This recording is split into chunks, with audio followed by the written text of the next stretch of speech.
on. Today, I have a very special guest. I'd like to warmly welcome Mr. Robin Taylor Zander to the show, who's recently released his debut album, The Distance, which is a spectacular piece of work, honestly. Thank you for being here, Robin. Thanks. A lot of people call me a fantastic piece of work as well, so it goes hand in hand. Yeah, I mean, I couldn't believe it. I was like, how did I miss out on this? Because you of course, you've pretty much subbed out for every member in the band Cheap Trick now for a few years now, right? Yeah, it started back in 2017, before I started touring with them. Dax, who's the drummer, he was having his first kid, and so they needed someone to fill in for a couple weeks on drums. So I rehearsed for a few days, and they had me go out for 2 weeks and play drums with them. So that was my first kind of foray into playing with the band. And after that, they asked if I wanted to stick around and play guitar. So I started playing rhythm guitar and background vocals, and have been doing that ever since. I had a fill in for Tom when he had heart surgery a couple years ago. Last year, I had a fill in for Rick, and for a few months. So yeah, I've been all over the place. Well, that's amazing, and that's kind of where I began to I began to I caught wind of you basically, and I was like, wow, he's incredible. Like you're incredibly talented. Like let's get that out of the way. Come on, for the Oh, fact that you were thanks. able to do take the place respectively so of every member in that band when they needed somebody there for them for whatever reason it may have been is really something that should be applauded. Really, I think it's awesome. Really. Well, thank you. Yeah, it wasn't something I really expected, to be honest. I Before I joined playing with them around 2018, I was living in Nashville and I had my own band, and I was writing music and just doing my own thing. So it really came as a surprise. Was it something for you that you feared at first? Because there's people that when something like that would be like a big deal, right? But how did you approach it, like mentally speaking? Well, yeah, definitely some anxiety and a little fear there starting out, but I was pretty used to the material, and I grew up around Cheap Trick and their music all my life. So when it came to actually playing on stage, I wasn't too concerned about it. It went pretty smoothly at first, and it's been good ever since. I'm most nervous about being a fifth member in Cheap Trick because forever they were a four piece, and they never really had, other than a keyboardist now and then, they never really had a fifth touring member. So that was what I was most concerned about when I first started. But it goes over really well. I just play all my dad's rhythm parts on guitar, and I sing all the harmonies and do unison vocals with him. So I kind of just blend in the background. Yeah, it comes off as very like natural. That's the way I see it. Like just from what I've garnered, like there's nothing in it that seems forced. Everything is just it just blends in just right, you know? Yeah, it's the genes or something. I'm not sure. It's something in the genes. Has to be. But now in regards to your first time guest on Sonic Dorms, and one of the things I like to do really is get down to the origin story and where it all started for you. How did you catch the music bug really? Was it something that came natural to you, or was it something that you were eased into, or was it something that found you really? Um, so my dad's a musician, his dad's a musician, and his dad was a musician. So I think music kind of ran on that side of the family. Um, so I just got it from being around, my family really. My dad had a music room growing up, so he had a piano and a drum kit and some guitars and basses, and that's how I learned. I would just kind of sit by a CD boom box and play CDs and cassettes and play along to them, or attempt to play along to them, and I just learned records that way. That's how I got into the Beatles and the Who and the Kinks, and a lot of the bands that he listened to were in his CD collection. So I just learned from that, and then I graduated from there and started learning other things and getting into other music. But it all kind of stems from that. So it really was like because it turns out you're multifaceted really. which I think is amazing and should be noted. The also you end up going, if I'm not mistaken, you ended up going to Full Sail University in Orlando, Florida, to pretty much get better at recording because you didn't want to have to pay anybody to make, to record your records really at the end of the day, right? Yeah, that was the goal. Anyways, I didn't finish Full Sail because I started doing touring, so I kind of just I stopped taking classes there after a year and a half, and then just started working as a musician. So I went to Full Sail. I didn't finish, but I learned a lot when I was there. They taught me a lot about microphones and consoles and studio work and mic placement and a lot of the technical stuff. It's stuff I didn't really know about. I just kind of pointed a mic at something and started playing. Um, but once I learned about signal flow and like how to record properly, and that kind of got me going on demos. And then I started demoing tons of music. I've got a couple hundred demos from then until now, since I started at Full Sail. So I owe Full Sail a lot when it comes to all the somewhat okay sounding demos I've made at my house. Can you recall the first song that you ever wrote?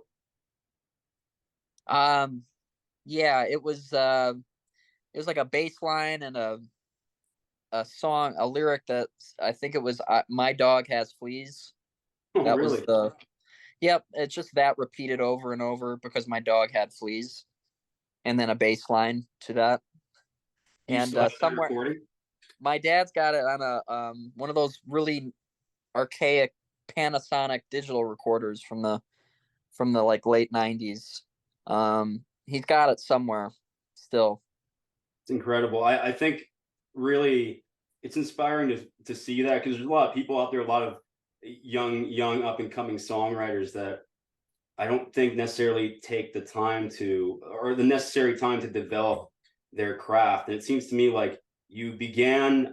I'm taking it from this conversation we're having right now that you have humble beginnings really as a growing songwriter, and it was something that you really worked hard on for a long time. Yeah, well, I just turned 30, so I've been working on it for a while. For this to be my debut record, it's been a while since I started writing. So a lot of these songs are old on the record. Some of them are almost 10 years old. Some are new and newer. But the older ones seem to be the ones that people like and listen to the most right now. So songs like High and Low off the record, or What Am I to Do, or In Front of Me. Those three songs are like 8 years old plus. So I was only like 21 or 22 when I wrote those songs. And so I've definitely progressed. I have so much different new material already that I'm kind of almost getting sick of the first record, and it just came out a couple months ago. But not sick in a bad way, just like I have so many other songs, so I'm just plotting away, recording, demoing at the house. And by the way, I don't want to sidetrack too much here, but you just said you just turned 30, and I happy birthday, man. I think, well, not just, I mean, a few Well, months this ago, year, but yeah, okay, gotcha. yeah, this year. All right, right on.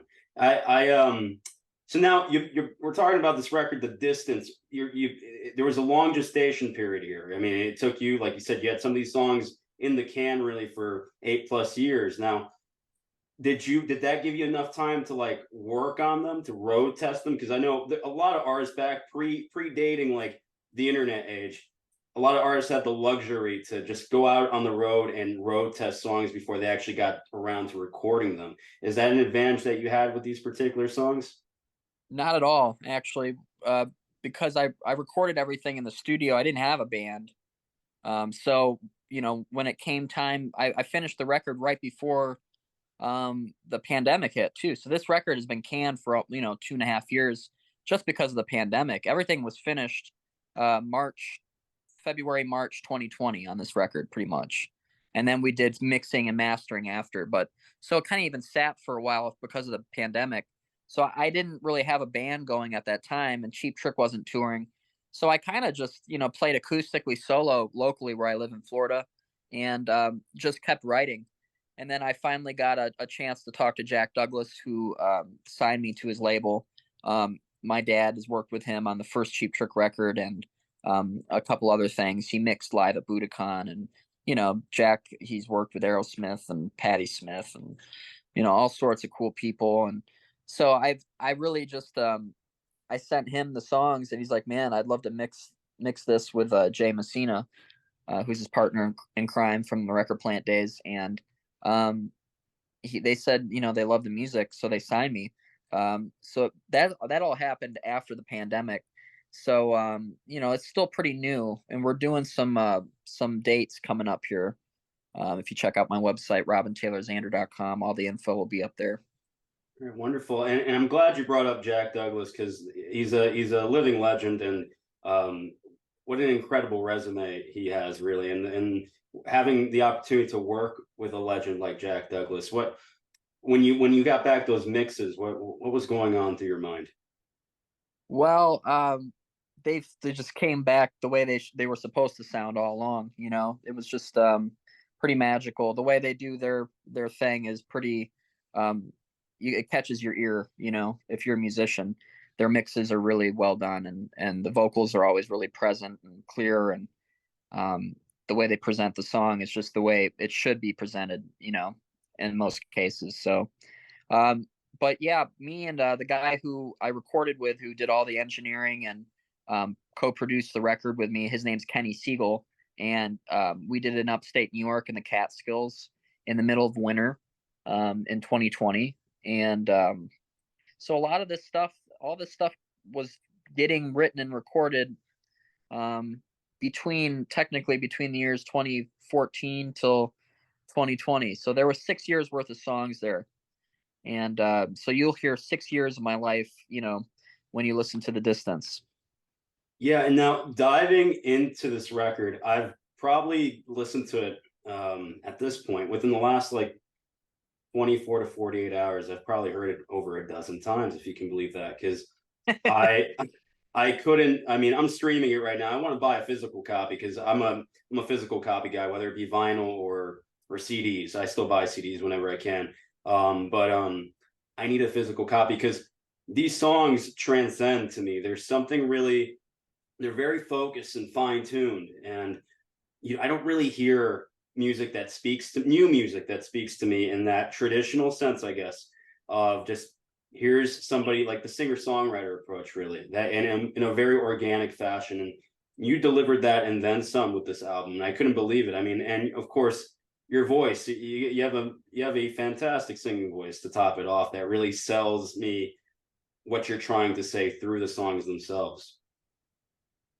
Well, thanks, man. That's the best compliment I ever got on anything I've written. Really. So Oh, yeah, I appreciate that. Yeah, I yeah. mean, I definitely going into the recordings, we had a lot of ideas. I gave Kenny, the guy I worked with, I gave him about 25 songs, and we dwindled that down to 11 that you hear on the final track listing. And we just came up with an order, and it was pretty easy. We just hopped around from instrument to instrument. I started with a rhythm track, either a piano or a guitar track, and built all the songs up from there. We'd add the rhythm section after that, and do all the vocals last, and any overdubs after that. So I'm doing all the instruments: drums, bass, guitar, vocal, and any keyboards that you hear.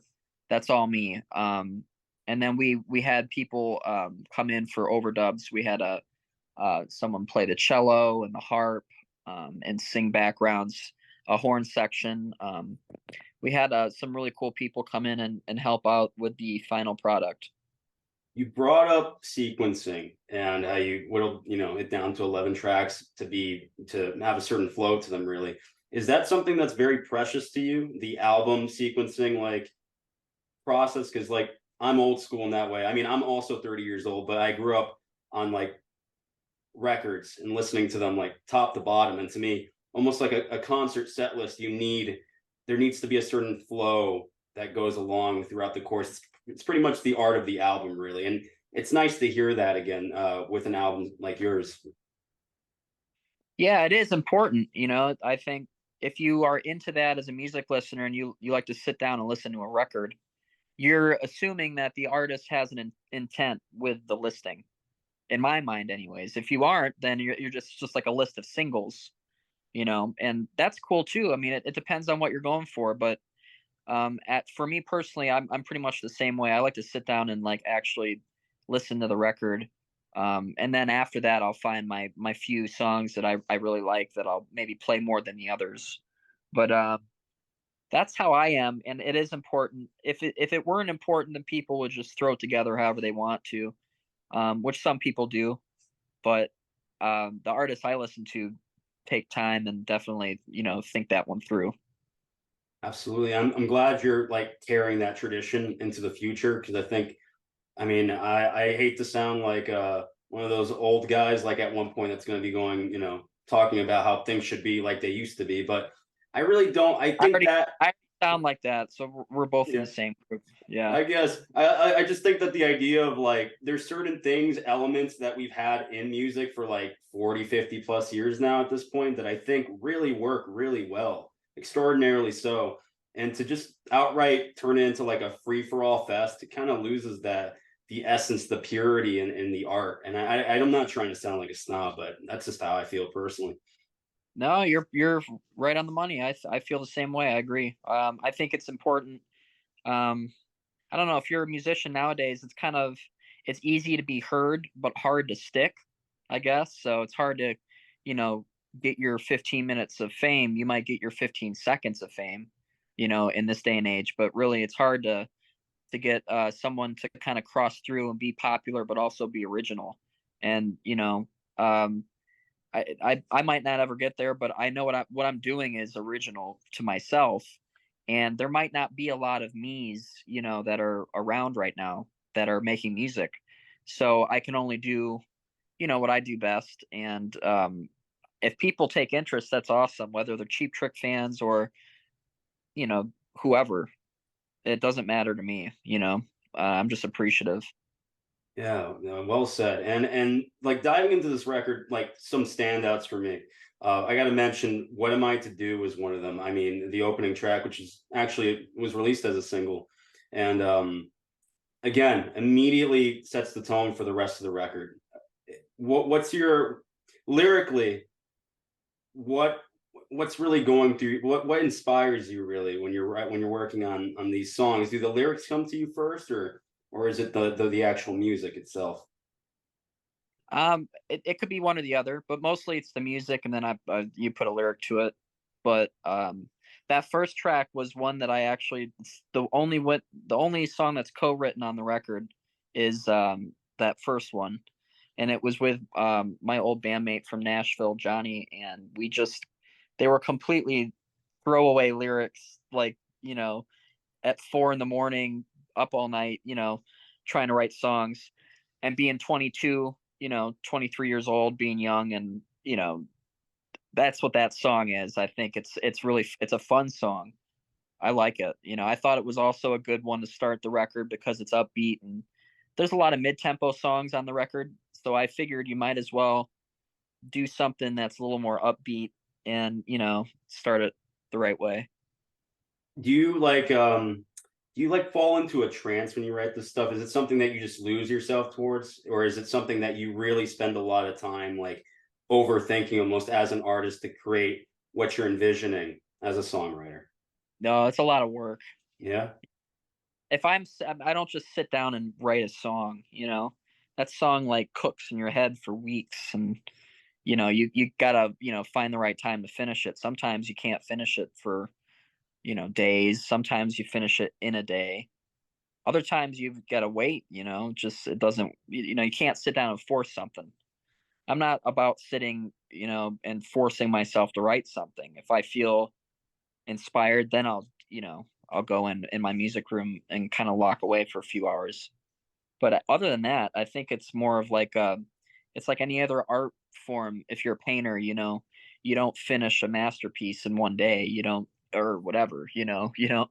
People aren't really known for their works for something they finish quickly. And songwriting, if you can finish one quick, like a lot of people say they can, more power to you. But I take my time. Yeah, I can hear it. I can tell that you hear a lot of these songs and they sound like you almost slaved over them. And I think that's why they're potent in a way. I think that's why they're going to stand the test of time as well. It's because they're so well crafted. You can tell that you put in the effort. And that's something to me that sometimes people like lose sight of, the idea of like, it's very transparent, I think, to the human ear when you hear, like, you can actually hear without even thinking about it that somebody's put a lot of effort into a particular piece of art, you know? Yeah, yeah, you can see or hear the layers, like you could see the layers and shading in a painting, and detail. It's very similar to other forms of art in my mind, the way I see it. It's any texture that you hear musically is just like something that you paint or draw or sculpt. There's a lot of effort that goes into it. But for the Paul McCartneys who can write a song in 20 minutes, man, uh, more power to them. Like I don't know how they do it. Yeah. I mean, I don't know. Super beings, really, right? Yeah. There's the one song to me that I will probably at this moment, because sometimes it changes. I got about four that I keep going back to, like that I have to replay after I've heard it one time. One of them being High and Low. That's probably my number one right now. What can you tell me about that one particular song, and what drove you to come out with that one? That's the oldest song on the record. It's the first one of in the lineage of all the dates that I wrote those songs, the 11. So it's the one that I don't know. I sent it in to Kenny, who helped with the engineering and the producing, and he said, "Man, that should be the first single. That song." And so we decided that that was probably one of the stronger melodies and one of the stronger kind of catchy pop singer songwriter kind of songs on the record, and that's where we went. What Am I to Do is another single, as well as The Distance, the title track. That's another single. So those are the three that we released ahead of the record, and probably the strongest songs. I love High and Low, all the vocal harmonies, and there's some cool pedal steel guitar on it, and just a lot of good stuff, a lot of goodies. Absolutely. It's one of those. I mean, the whole record's got those elements where you might not catch on to all the layers the first time you hear it. You might take a few listens to. I think it's one of those albums that it rewards you with repetition. So I think you'll hear something new, a new layer, a new instrument, a new whatever it is in the mix. Through repeated listenings, which I think is amazing. It's brilliant. Yeah, I mean, we took 3 weeks to do the basic tracks, but we took just as many weeks to do all the overdubs. So 6 weeks total. We spent half of our time really thinking about what we're going to add to the basics, and that's why maybe it comes across as you'll hear something poke in and out. A little heart part here comes in, and then a cello doubles a melody line or something. Something comes in, and then it's not the same. It's kind of the same, and you're like, wait, what just happened? There's a lot of little things like that we're just using to support the main melody and harmony. It's not really There's nothing too psychedelic on the record, really, other than maybe a backwards guitar or something like that. But other than that, it's pretty straightforward stuff. It's not. There's no really big studio tricks going on. Just really well recorded in an old 18th century house.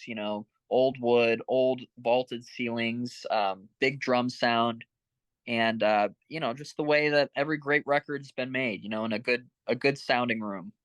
Yeah, what I like too is like it's not overt. The production, the mix, the record overall, there's nothing overtly glossy about it. It's got the right amount of shimmer to it, but it's not, the right amount of finesse, but it's not over the top to a degree where it's not overproduced. No, not at all. It's the way it should sound, and half of that is what Kenny did and his sound at his house, and the other half of that is Jack Douglas and Jay Messina doing their mix and master. They heard the tracks the way they sounded, and they did the right work. Someone could overproduce and overmix and master that record and make it sound completely different than the way we intended. But Jack and Jay were the perfect people to listen to it and do what they did. I'm all for a positive message, Robin, and there's the closing track on this seems to have one. It's called "Seize the Day." What can you tell me about "Seize the Day"? What does that track Uh, mean to you? that is a piano song, and it reminds me of like Harry Nilsson or kind of Paul McCartney, that kind of vibe, I guess. Piano song, a lot of cool chord changes, cool time changes, and a very positive. Most of the songs on the record are pretty positive and have a positive twist to them, even if they're kind of not positive. But that one is, I just love the lyrics too. You don't take time for granted and you seize the day. That's a common theme. People think that. But in order to express it in the song, you kind of have to be general about it because I don't really talk in specifics in my songs. I'm just not that kind of songwriter. Um, if I can write something that a few people would be like, oh, yeah, I get that. And it helps them throughout their day, that's what I see music as. It's a tool. People drive to it, people run and do exercise to it. And I feel like Seize the Day, that'd probably be a great song to like go for a bike ride, and listen to. Or you know what I mean? Doing something outside or going for a walk or so I kind of think in terms of that, the people that listen to the songs nowadays, that everything's so mobile. You take your headphones and your phone, and you can get lost outside in nature and listen to your favorite record. That's something that people can do. People couldn't do that 50 years ago. You know what I mean? So we're kind of privileged to be able to do that, and go for even a plane trip. Sit back and listen to your favorite record while you're on a plane. It's kind of cool, or on a boat or whatever. That's a really fantastic approach to songwriting, at least lyrically. I mean, like, in that you're writing a song that is personal, yet general enough to have people relate to it and relate to what you're trying to say through it. Yeah, that's the trick. There's a fine line between being too general and or not specific enough. You got to be somewhere in the middle of how you feel and how much you want to give away, I guess. Absolutely. Now, you strike me as a multifaceted music listener as well, considering that you play all sorts of instruments. So, are there genres of music that you would like to tackle on future, solo projects of yours that maybe you weren't able to get to on this record, or maybe you have, but they weren't included on this record? Yeah, I love all sorts of music. I like heavy rock to very soft melodic pop to jazzy psychedelic stuff. You know, I I even like some kind of like jam oriented music, but more along like the Grateful Dead kind of stuff. I like all sorts of things, but my heart's in British invasion music and stuff like Jeff Beck and Jimi Hendrix and all the guitar greats from the '60s and '70s. That's where my interests lie, and the Beatles and the Stones, the Kinks, the Who, all those great bands, great songwriters, great melodies. There's a reason that people like them. It's because how many bands have come since then have written as good music as those bands. Not many. So there's also you want to hold your own music to that kind of standard. Um, in my mind, anyways, I'd like my music to be thought of as good as some of my influences. And hopefully, down the road, I've only released one record, but so far there's been good response from it. And I'd love to get into stuff that is not on this record. I love country music. I lived in Nashville for 5 years. I love old Johnny Cash and George Jones and Willie Nelson and all that stuff. I love that kind of music. So I'd love to just do a whole record like that one day. I love hip hop and R&B and soul and funk. I'd love to do something like that. Like I have friends that like to do that kind of music too. So who knows? There's many possibilities.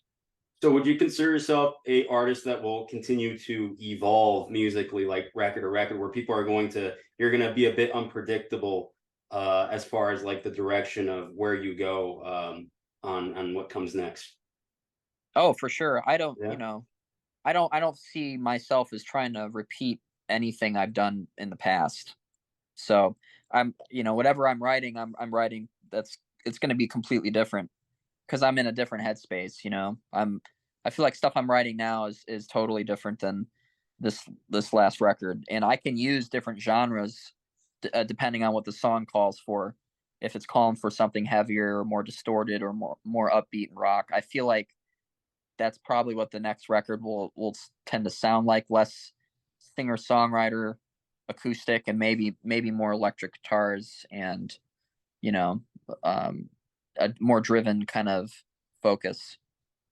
All right, yeah, I feel like I honestly I'm really excited to hear what comes next. So that's what I was going to ask you next. Like, are you already well on your way towards that second record? Oh yeah, I've got the songs. I just gotta book studio time. I've got demos for most of them too, and I have an idea of the track listing, and um I have, I pretty much have the next couple records if I play my cards right and get a lot of work done.